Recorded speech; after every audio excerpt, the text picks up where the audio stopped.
mo fẹ́ kí wá gbọ́ àṣírí ńlá ohun tó fà á tí bàbá wa Akeugba Gold tó fi ní kí wọ́n lọ gbé Alhaja Kaola ẹ wo fídíò yìí. mo sọ̀rọ̀ kan nínú wáàsí tá a ṣe kọjá mo ní gbogbo ẹni tó ṣẹ̀ mí mo forí jì wọ́n àyàfi obìnrin ẹyọ kan. ẹ wá dákun gbogbo ẹ̀yin bàbá wa tẹ́ ẹ pè mí ìdá ti tán èmi ò já mọ́ àmọ́ kó bá mi ṣe nǹkan mẹ́ta. eléyìí tó bá ní ẹ̀rí lọ́wọ́ tó mọ̀ kó lè kó jáde kó má bẹ̀bẹ̀ lórí ẹ̀. tẹ́rì bá wà evidence wa o lè má bẹ̀bẹ̀ o pé evidence ń bẹ náà àmọ́ tí ò bá sí evidence bá mi tún orúkọ mi tó bàjẹ́ bá mi tún ṣe nítorí tọ́lọ́run mo bẹ̀ ọ́ ni. Terrorist ni odidi ẹ̀jẹ̀ mi ní ọwọ́ ariwo terrorist yẹn ló ti deny ní visa. Èmi gan ò lè travel bẹ̀tẹ̀ mo ti gba gbogbo clearance tó yẹ kí n gbà báyìí.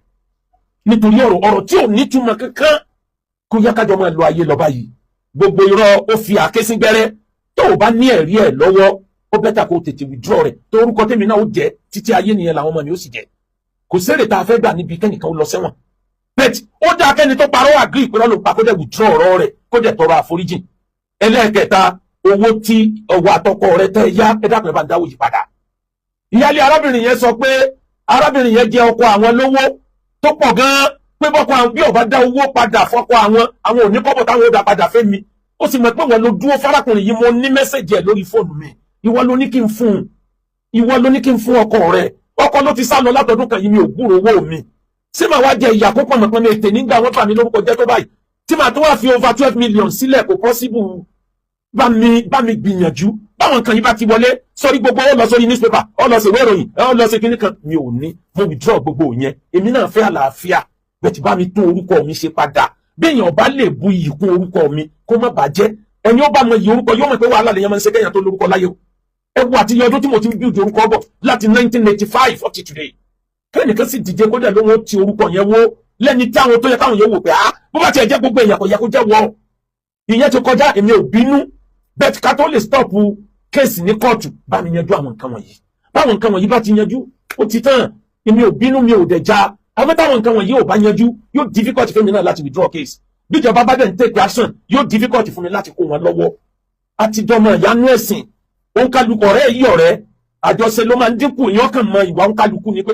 bó ṣe yẹ ń bá lágbájá rìn ni bó ṣe yẹ ń bá lágbájá rìn ni bó ṣe yẹ ń gbèjà lágbájá tó ní adúníyà madrasatun wọ́n zamanu wa ustad wa ilé ayé sùkúù ni o ìwà àwọn èèyàn nú ẹ̀ ní tíṣà tí wọ́n máa kọ́ yàn pé ò tí ì gbọ́n tó bí wọ́n ṣe ń sayé ni nítorí náà àwọn bàbá mi tí wọ́n ti pè mí pápá bàbá mi Hamidu Ajibade tí mo ní respect fún ó sọ̀rẹ́ndà fún yín mi ò jẹ́ kọjá level yẹn bàbá Ìmámù Ìbàdàn ó sọ̀rẹ́ndà fún yín kódà ó fi dórí aṣíwájú wa yẹn jámọ́ PDP mo sọ̀rẹ́ndà fún yín mi ò alájì ọlọ́pọ̀ èèyàn mo ti sọ̀rẹ́ndà fún yín bẹ̀tẹ̀ ẹ dákun sẹ́rí gbogbo nǹkan yòókù tí mo kà yọ lórí ìwé ìròyìn yọ lọ gbá èmi náà ti withdraw gbogbo yẹn bẹ́ẹ̀ àwọn tó wí yẹn kó mú ní kọ̀ọ̀kan bó ṣe kà á tí bínú sọ̀rọ̀ yẹn kó bá mú ní kọ̀ọ̀kan ní tẹ̀yàn kì í fi báyàn lórúkọ jẹ́ nìyẹn ìbà lórúkọ jẹ́ máa ń rìn gan àtúnṣe kì í sábà rìn mọ́ ẹlòmíì ní fídíò yẹn lọ́wọ́ dọ̀la ó lè jẹ́ pé gbàtẹ́mi ò bá sí láyé máa ní òfin àwọn ọmọ mi pèsè bí bàbá rẹ̀ ní ọ̀sọ́ báyìí ń parẹ́ tẹ́nìkan ò dẹ̀ sí nílẹ̀ Yorùbá yìí ní gbogbo ayé yìí tó lè sọ pé èmi sọ bẹ́ẹ̀ nípa òun tàbí mo bòun lórúkọ jẹ́ rí kò rí bẹ́ẹ̀ rí èmi náà dìtà mi pé ń fẹ́ nìkan jófin ni àmọ́ tí ò ní jẹ́ kí n fi jófin ní káwọn nǹkan wọ̀nyí ó ṣẹlẹ̀ dá àwọn orúkọ yẹn padà bó ṣe yẹ kó rí kó dẹ̀ owó tó dúró fún bá mi dá padà alhamdulilayi àjọ ọdún yìí tá a lọ gbogbo ẹ̀yin tẹ́ tẹ̀lé wa lọ sí àjọ ọdún yìí ó bẹ̀rẹ̀ látòrí àwọn ti London àwọn ti Côte d'Ivoire àwọn ti Kútọ́nù Ọlọ́run bá ní san yín lẹ́san dáadáa ká tó wá padà sọ́dọ̀ àwọn tí wọ́n tẹ̀lé wa lọ láti Nàìjíríà àjọ ọdún yìí agbádùn rẹ̀ mo ti gbádùn ájì bẹ́yẹn kẹ́yìn bóyá gbà tí mo wà ní active hajj tí o ṣe pé mo ń wọlé mo ń sáré jáde nítorí pé òkúkú kẹfìlù tí mi ò tí ì bízì ní aláti mo ti gbádùn ájì bẹ́yẹn kẹ́yìn gbogbo àwọn èèyàn mi tọ́ lọ ní ń fàdúrà ránṣẹ́ ń bẹnu àwọn tá a kó fún ẹrú Ọlọ́run yìí ẹrú Ọlọ́run kan tá a kó àwọn kan fún ní last year wallahi ń bẹnu ẹni ó súnmọ́ mi tí ò kí